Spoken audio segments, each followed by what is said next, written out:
Olá, no Agro Nacional de hoje você continua a rever as principais reportagens que foram ao ar neste ano.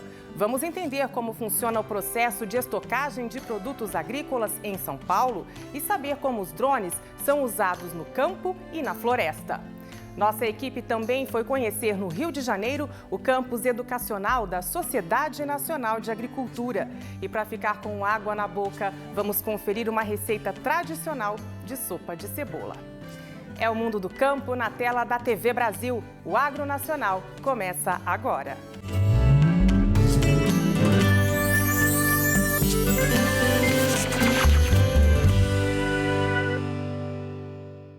O armazenamento de produtos do agronegócio é uma etapa fundamental na cadeia produtiva e envolve planejamento, logística e organização.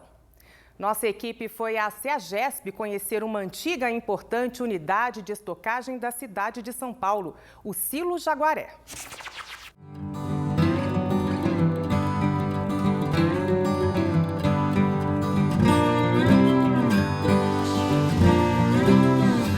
O silo basicamente é uma unidade fabril para estocagem de produtos. Nós temos diversos tipos de unidades, nós temos unidades terminais, unidades de recebimento e unidades de estocagem, tanto convencional quanto a granel. Essa, particularmente, é uma unidade de estocagem a granel de produtos acabados para serem destinados efetivamente para consumidores ou usuários.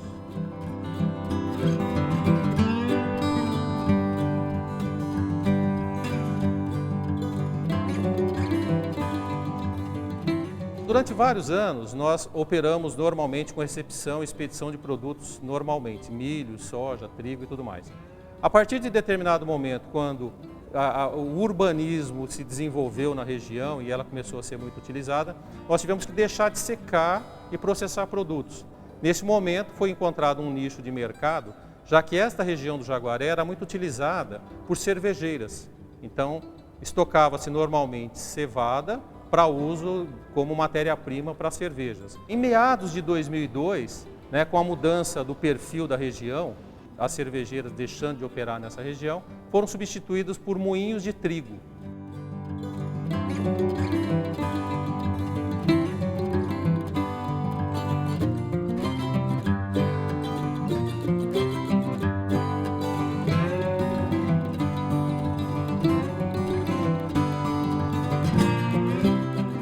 Nós vamos desde o armazém convencional, que opera com armazenagem de produtos ensacados e produtos industriais, no interior do estado de São Paulo e também aqui na capital. Esta unidade ela é basicamente conhecida como um silo vertical, ele tem capacidade para 20 mil toneladas.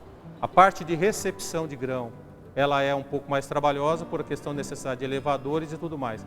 A partir do momento que o produto está estocado nas suas células, toda a expedição é praticamente efetuada por gravidade, com baixo custo, baixa necessidade de uso de equipamentos e baixo custo operacional.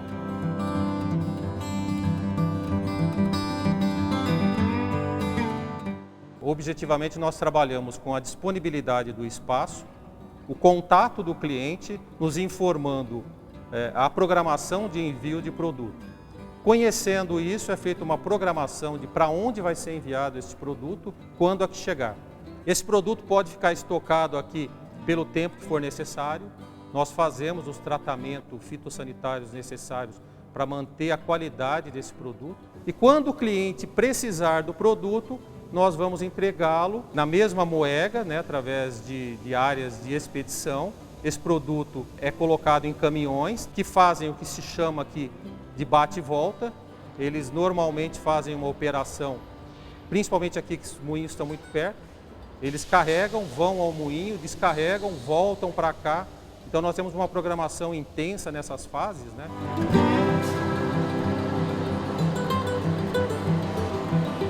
Historicamente a gente consegue perceber que o tempo faz com que de alguma maneira o risco aumente da proliferação de pragas. Então a gente fica muito atento a isso. Existem pragas que não são pragas do produto, mas são pragas ambientais, que é a questão do rato. Aqui na CEAGESP de São Paulo nós temos uma preocupação maior ainda, porque na verdade nós estamos dentro de um ambiente onde o alimento é muito generoso em quantidade. E nós temos aqui ao nosso lado o Entreposto São Paulo, né, que por si só, pela quantidade de alimento disponível, faz com que esses predadores, com esses roedores e essas pompas fiquem por aqui. Então a gente tem que efetivamente não só cuidar por conta da nossa operação, mas também da região.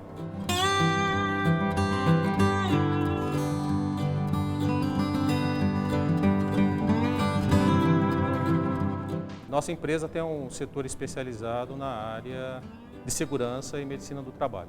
Por quê? Porque é uma área de risco de operação, né? Nós precisamos ficar muito atentos e graças a esse tipo de controle, né, a CEAGESP é reconhecida no mercado como uma empresa de alta segurança nas suas atividades.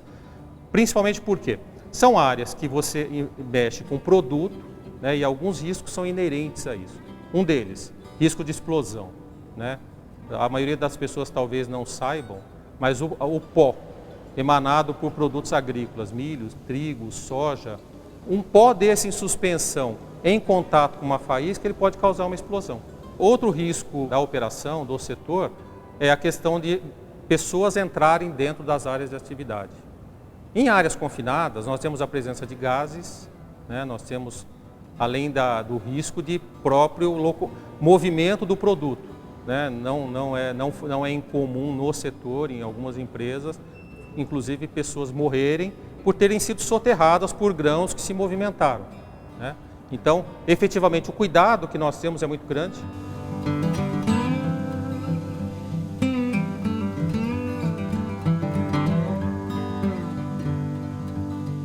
Importante ressaltar, né, que o setor de armazenagem é um setor muito importante para toda a cadeia de agronegócio do Brasil, né? Quer dizer, a necessidade de você ter unidades como essa, com qualidade, com condição, permitem o quê? Que tenhamos preços melhores, qualidade, condição de estocagem, condição do produtor poder disponibilizar o produto dele quando ele quer, do cliente poder ter uma programação efetiva, né? Então, o setor armazenagem, ele contribui, é um setor que pouca gente conhece, né? A maioria das pessoas, eu imagino, que acham que o produto venha de um determinado lugar, já vá direto para a produção e é entregue. E não conseguem imaginar, mas sim, existe um grande setor, né, que guarda por volta de 120, 130 mil toneladas de produtos, está em condição de receber. E nós, aqui em São Paulo, somos a principal empresa pública do estado, com mais de 1 milhão de toneladas, né, quer dizer, 50 vezes esse silo aqui nós temos em disponibilidade de espaço para apoiar o agronegócio, para apoiar o consumo e apoiar no que for necessário em termos de agropecuária.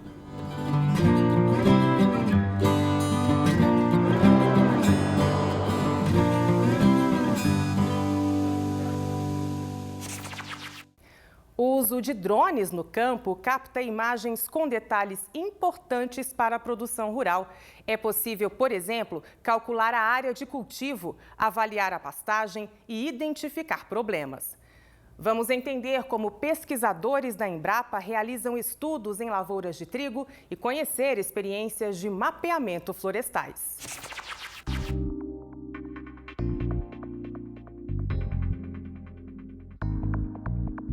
Nós estamos usando bastante o drone, tanto na parte de agricultura, pecuária, como floresta também.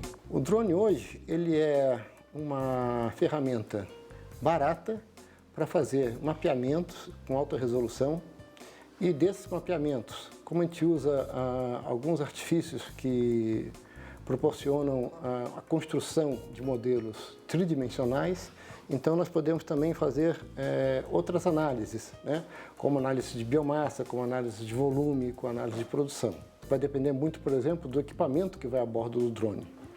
O drone que nós estamos utilizando mais, que nós vamos ver mais tarde, que é o Phantom 4, ele tem uma câmera RGB. O que significa isso? Significa que é uma câmera que está toda dentro do espectro visível pelo olho humano.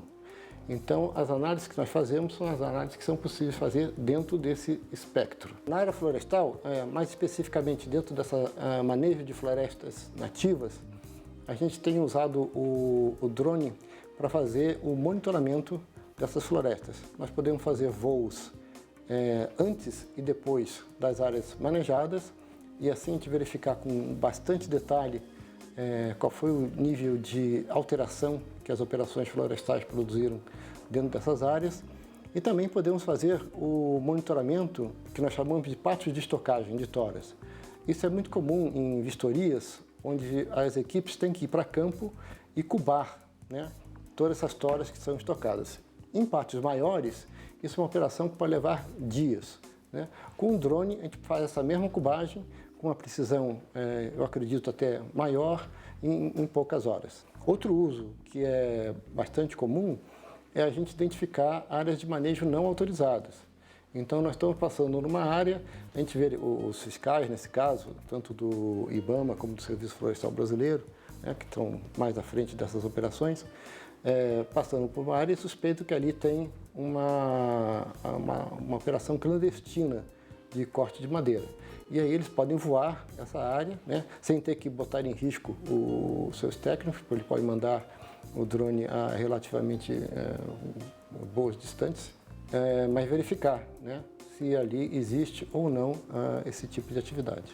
Para o proprietário rural, isso é um grande ganho, né, porque as imagens que são geradas pelo drone e o mapeamento que ele produz vai mostrar detalhes da propriedade que vão permitir que ele zoneie essa propriedade de maneira a identificar as áreas mais produtivas, as áreas que têm que ser, pela legislação, preservadas e as áreas de preservação permanente, que também pela legislação devem ser mantidas intactas, em alguns casos recuperadas, né? E também permite que ele faça o planejamento de implementação de culturas, né? Florestamentos ou culturas anuais ou pecuária, e mesmo após isso, o monitoramento desses plantios através de voos repetidos sobre a mesma área que vão ver aí, que vão observar o desenvolvimento desses plantios. Quando nós vamos fazer levantamento de campo, normalmente nós não dirigimos o drone manualmente, nós fazemos voos autônomos. Por quê? Através desses voos a gente pode cobrir áreas predeterminadas e também determinar a distância exata e a sobreposição entre as fotos, que permite que a gente, a partir de processamento dessas imagens, né, por estereoscopia, a gente avalie a profundidade, ou seja, nós ganhamos uma terceira dimensão, que é a altura. Se eu clicar na copa dessa árvore, ele vai me dar a altura dela, que é 41,7 metros. Se eu clicar numa mais baixinha, aqui essa pequenininha, 35. E se eu pegar uma lá do fundo, deixa eu dar um zoom nela aqui, ok? 24 metros. É com base nisso aqui que a gente vai calcular alguns parâmetros estruturais da floresta, como biomassa, né, volume e até mesmo vara basal. Em plena região metropolitana do Rio de Janeiro está o campus educacional da Sociedade Nacional de Agricultura, um espaço que abriga laboratórios, clínica veterinária e diversas unidades de criação de animais. Vamos conhecer?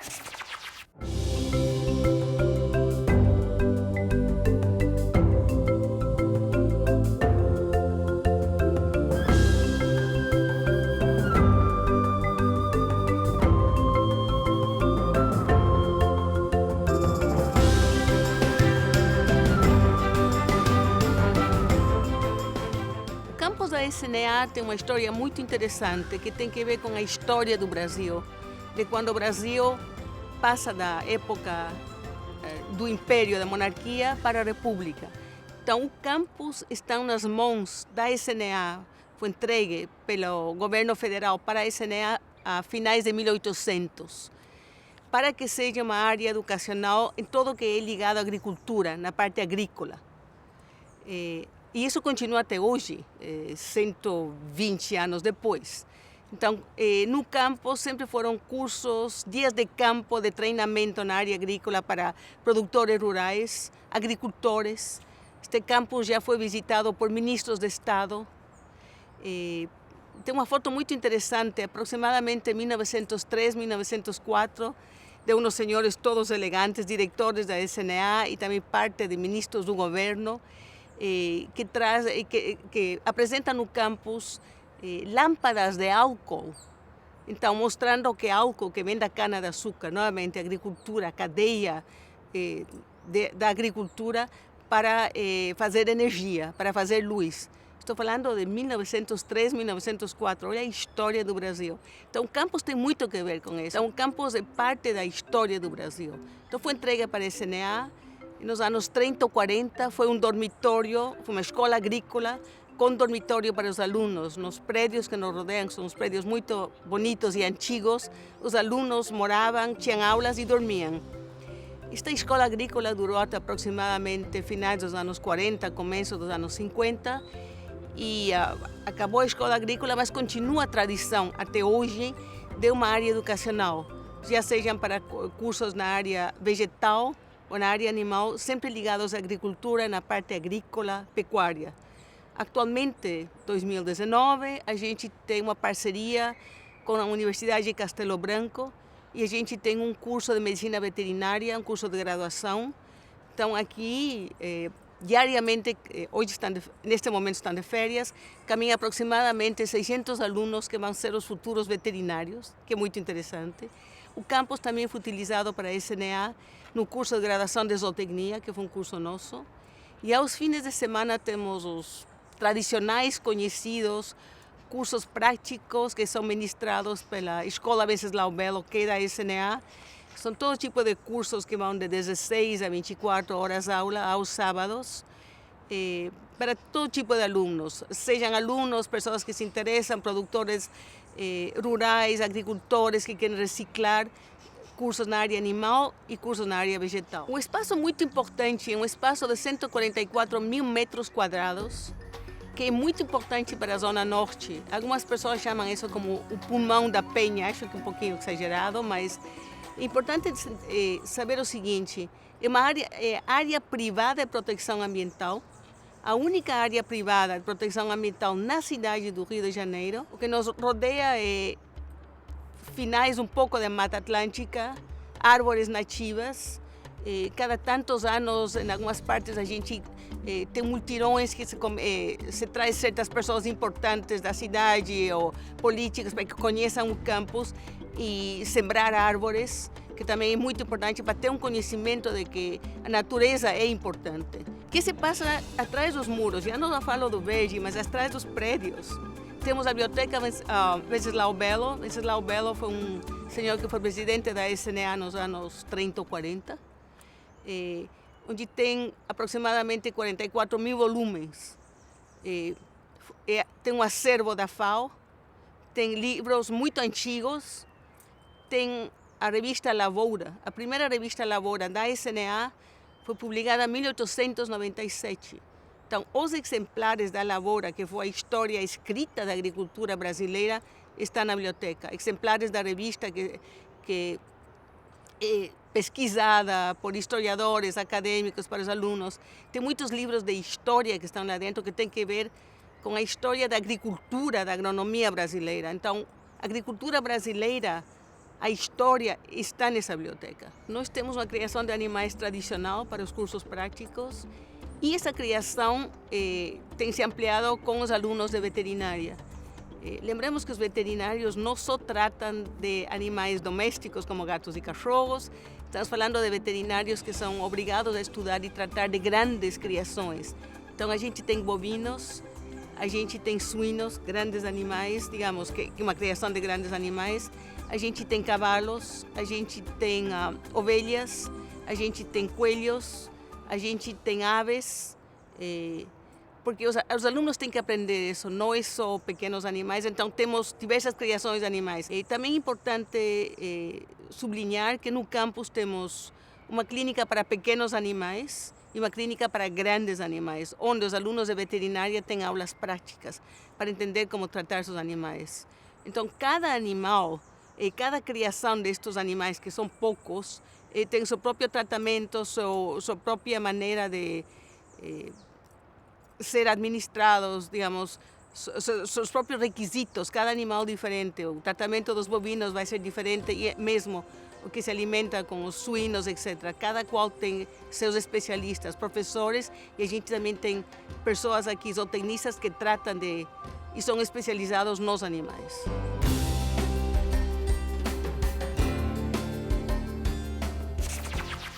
E agora tem receita. A sopa de cebola é o carro-chefe do tradicional Festival de Sopas da CEAGESP, que acontece todos os anos, de maio a setembro, aqui em São Paulo. Vamos rever o chefe Juliano Braz ensinando passo a passo como preparar o prato.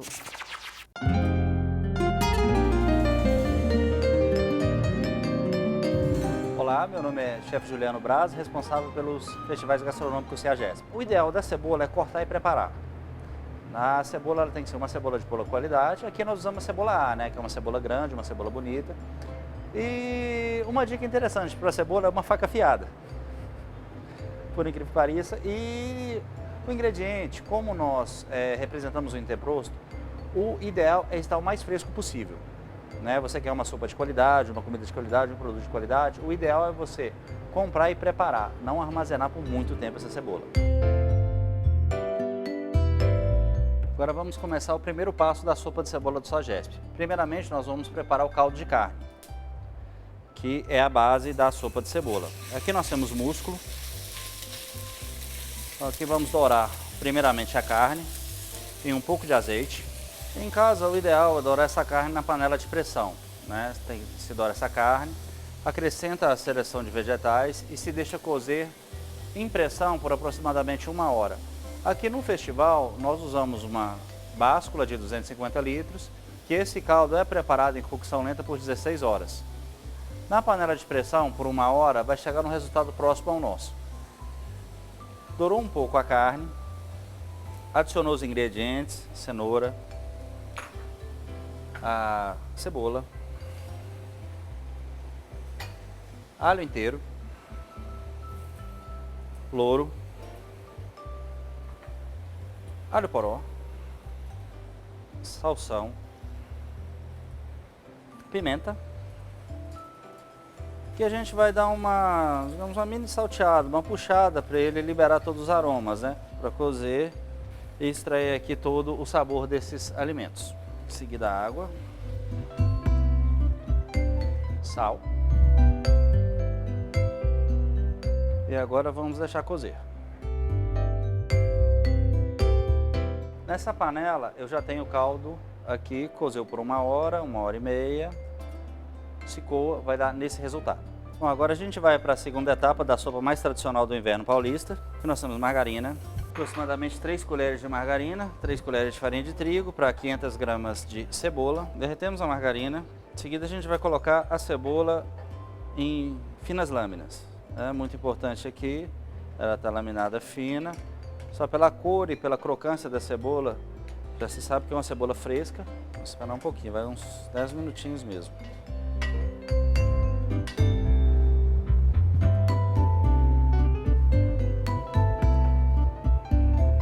Agora chegamos aqui à segunda etapa da nossa sopa, né?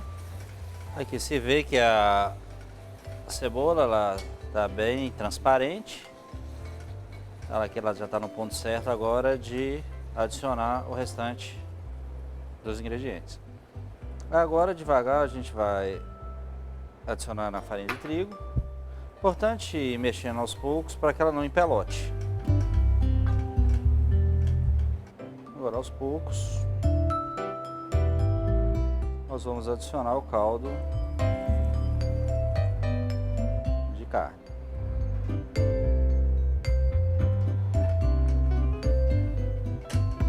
É bem importante adicionando esse caldo aos poucos e que o caldo esteja quente também. Agora a gente está chegando num ponto em que a gente está amolecendo o creme.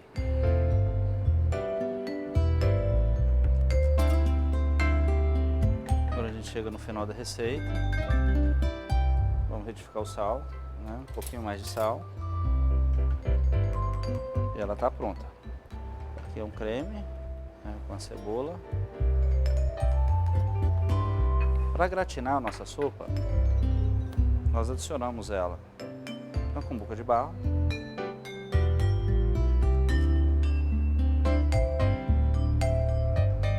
pegamos uma fatia de pão italiano, importante afundar o pão, e parmesão ralado. Meia colher de parmesão. Levamos essa cumbuca de sopa num forno pré-aquecido E de acordo com a temperatura do forno, né? Temperatura não, a potência do forno. Ele vai ficar na faixa de 15 minutos ou até a sopa ficar gratinada.